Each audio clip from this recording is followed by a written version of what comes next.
Hola, ¿qué tal? Bienvenidos a un episodio más de Planeta Dinero, gracias a Banco Hipotecario. Haga que su mundo financiero no se salga de órbita y cuide de su economía familiar y personal. Esto es Planeta Dinero.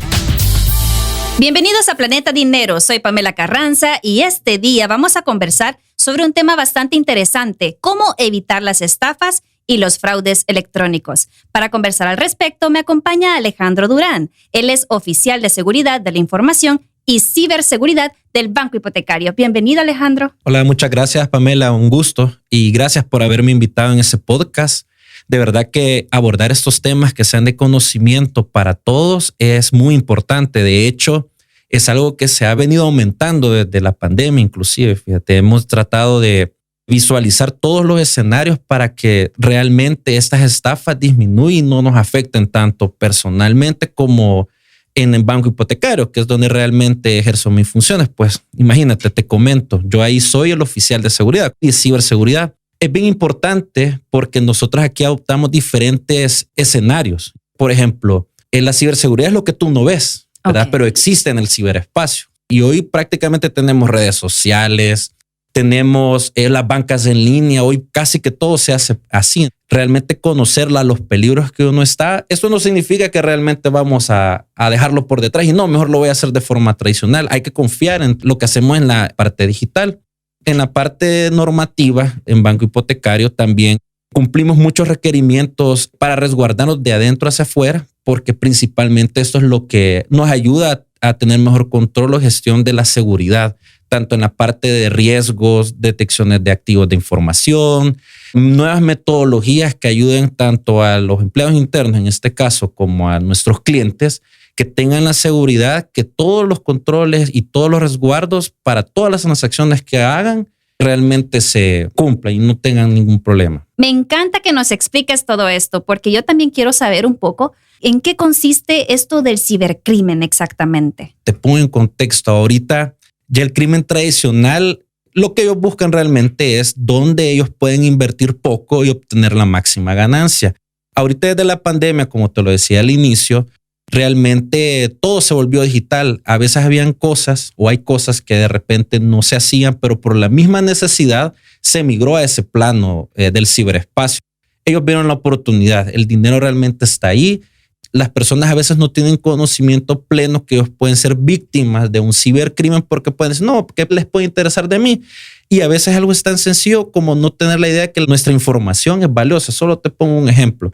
Imagínense una persona conoce todo el historial médico que tú tienes. O sea, te pueden hacer cualquier tipo de, ya en el plano físico, una extorsión, una llamada, como lo vamos a ver más adelante, conociendo que, mire, si usted no me cumple con estos requisitos, de repente le va a pasar eso porque usted sé que padece de esto o lo pueden buscar. Es mucha la gama de casos o de información o el impacto que ya en el plano digital, desde algo que viene del ciberespacio, nos puede afectar. Uno de estos ejemplos que creo que es el más común es la ingeniería social.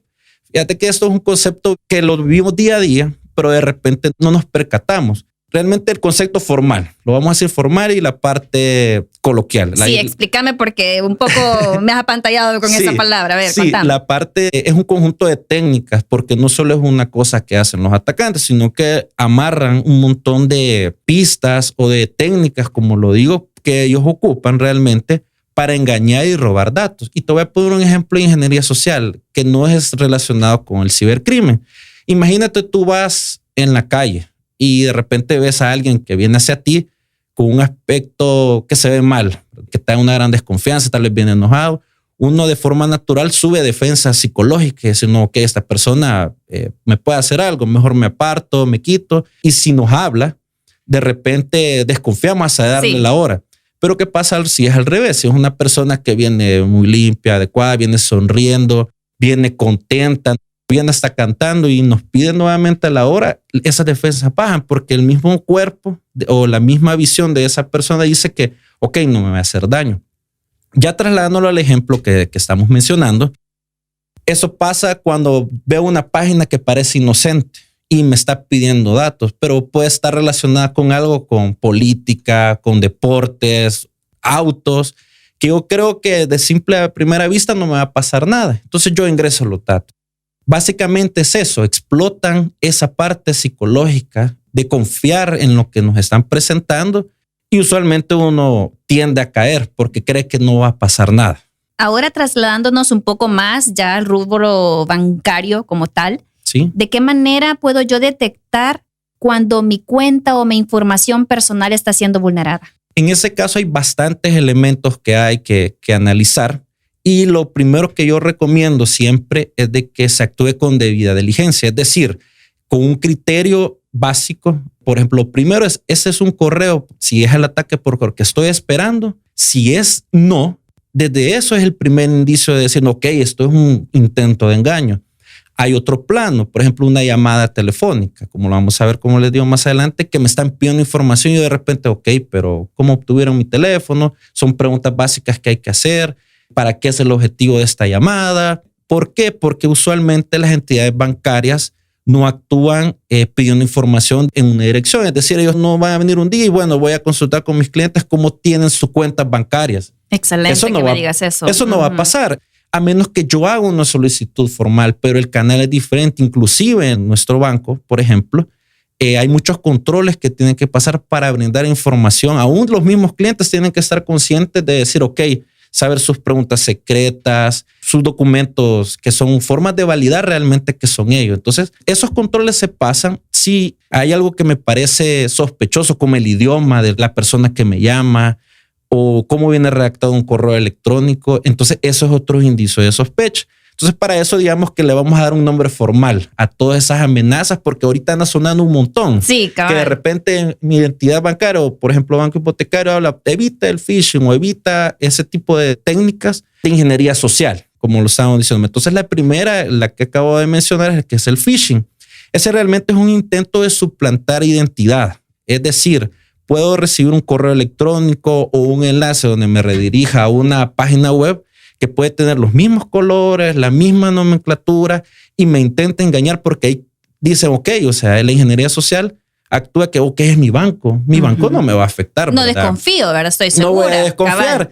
Entonces ingreso mis datos. Hay incidentes que han pasado aquí en el país, lamentablemente, donde el conjunto de técnicas que hablamos al inicio es diferente. Una fue el que a través del correo electrónico mandaron un requerimiento de que habían cambiado las políticas de seguridad.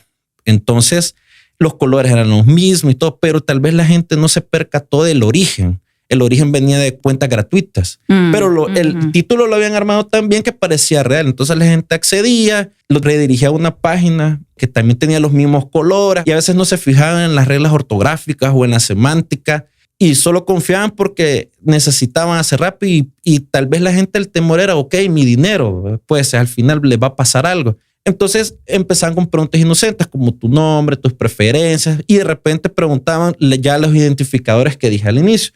Número de documento, teléfono, usuarios, contraseña. Entonces, lo que ellos hicieron al capturar esas credenciales, al final lograron ingresar a sus bancas en línea, transferirse cuentas a otras cuentas donde también ya habían preparado previamente cuentas solo para hacer esos retiros de defraudadores, de gente a veces del interior del país solo para retirar.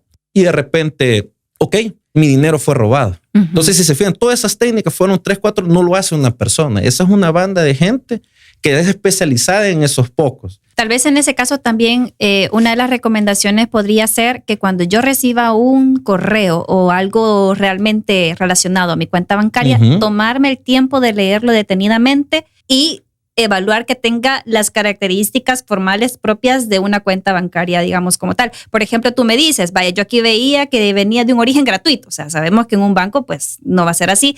Con errores ortográficos, ¿verdad? Ok, que a lo mejor en otro idioma. Entonces, ese tipo de cosas me tienen que indicar, aquí está pasando algo muy extraño. Correcto. De hecho, es importante también mencionar que si no tenemos el tiempo de hacer ese pequeño análisis, perfectamente podemos hablar a nuestra entidad bancaria y decir, ok, miren, de repente he recibido un correo electrónico que me está haciendo preguntas muy personales y muy de seguridad. Son ustedes, la entidad bancaria, y eso hay que recalcarlo, nunca va a pedir información de forma directa. Mira, y en el caso de los mensajes de texto que también me pueden caer en el teléfono y que también pueden ser sospechosos. Sí, y de hecho eso lo amarro con lo que dije también en una parte al inicio. los ciberdelincuentes están buscando las maneras más económicas y de causar mucho impacto para que ellos les retribuya.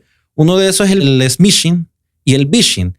El phishing lo voy a explicar primero. Esa es una técnica por medio de llamadas. O sea, las llamadas, ellos agarran bases de datos de teléfonos que pueden estar en internet, que han filtrado en algún tipo, guías telefónicas, y de repente ellos hablan y a ver quién cae. Entonces empiezan a hacer preguntas personales. ¿Cómo los conocimos nosotros ese tipo de técnicas? Como el famoso engaño de que alguien viene de Estados Unidos y no nos conoce. Sí, sí. Ese es el más común. El familiar perdido. Familiar, y empieza con preguntas bien generales de, hey, hola, amigo, ¿te acuerdas de mí? Soy tu familiar de Estados Unidos, de cualquier lugar. Entonces la gente, por el mismo ímpetu que quiere ayudar, contesta, sí, yo me acuerdo, tío Pedrito. Sí, soy yo, ¿qué tal? Y entonces empieza el engaño. Entonces, juegan con la emoción de las personas. Juegan con la emoción, con el sentimentalismo de que tal vez tengo un familiar que tengo 10, 12 años de no verlo. El engaño, empiezan a buscar información y por eso es que de repente uno se pregunta, hey, ¿cómo es que obtuvieron tanta información? A veces es de corrido. Hay otro ejemplo rápidamente que a veces de tinte religioso son las llamadas. Entonces hay mucha gente que siente mucha pena en cortar ese tipo de llamadas porque es ok, puedo ofenderlo o tal vez mi creencia no me lo permite. Entonces empieza a dar información. Entonces nuevamente entra la ingeniería social. Con el smishing, ese tiene que ver con los mensajes de texto, que todavía son muy baratos. Hay plataformas que lo hacen de forma gratuita. Y es lo mismo. Aquí el clásico ejemplo es de que se ha ganado una camioneta y que le dé clic al siguiente enlace. Ya se redujo un poco esa técnica porque ya es más gratis hacerlo por medio de mensajería de texto, por WhatsApp, Facebook. Es más económico y lo pueden automatizar. Inclusive, fíjate, hay atacantes que ni necesitan estar en la computadora para hacerlo. Ponen un archivo, vinculan las cuentas y él solito lo está mandando. Al primero que cae o pone una palabra clave, ahí sí ya es personalizado. Hay otras técnicas, por ejemplo, el baiting está muy utilizada. Tiene que ver con carnadas. O sea, la carnada que la tiran se va enfocando mucho cuando pedimos soporte en algo. Creemos que de repente es conocido o nos va a ayudar en algo que tenemos puntualmente como soporte a la banca en línea, a nuestra computadora como tal. Nos ofrecen antivirus gratuito. Entonces entra alguien de soporte y nos quiere ayudar y nos empieza a engañar como no, necesito acceso a su computadora. Descarga este programa, no le funcionaba, no, perdón, era este. Pero en ese anterior ya es más sofisticado, ya tiene que ver con desarrollo de virus o malware, como se menciona, y ya intentan entrar al equipo o al celular inclusive, que esa es otra parte que podemos hablar en otro episodio, cómo es que podemos detectar ese tipo de engaño, no solo en la computadora, casi no lo ocupamos, realmente es el celular.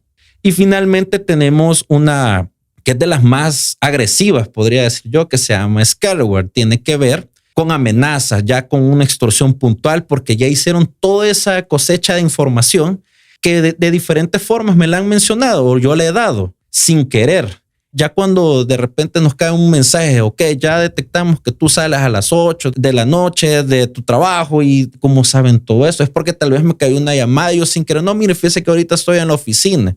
Ya les di esa información, ok, él sale tarde.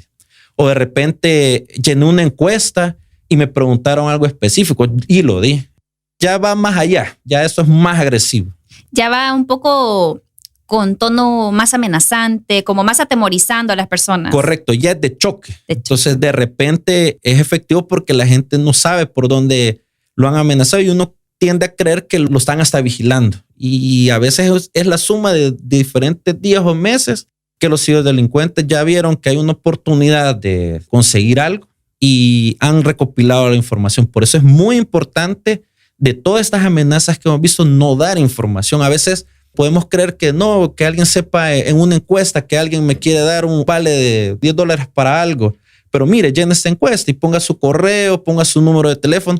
Esos son elementos que a veces no sabemos cómo esas empresas de mercadeo, por ejemplo, donde yo estoy llenando el formulario, van a guardar mi información, no sabemos quién la tiene, exacto, ¿verdad? O incluso cuando hacemos uso de algún servicio que nos pasan la famosa encuesta de cómo le fue con el servicio. Exacto. O sea, a veces también no precisamente puede ser una institución como tal formal la que esté pidiendo, la verdad. Exacto. En el caso de Banco Hipotecario, todas las encuestas que hacemos van identificadas. Y ahí mencionamos también que toda la información, como lo está diciendo, sí hay estrictos controles. Inclusive es algo nuevo que está pasando aquí en el país, que es lo de las pólizas de ciberseguridad. ¿Por qué? Porque como eso ya tomó tanto realce, de repente tenemos que guardarnos con ese tipo de impactos que podrían darse. Entonces hay diferentes controles como la capacitación a los usuarios. Ellos ven la importancia de cómo manejar los datos de los clientes.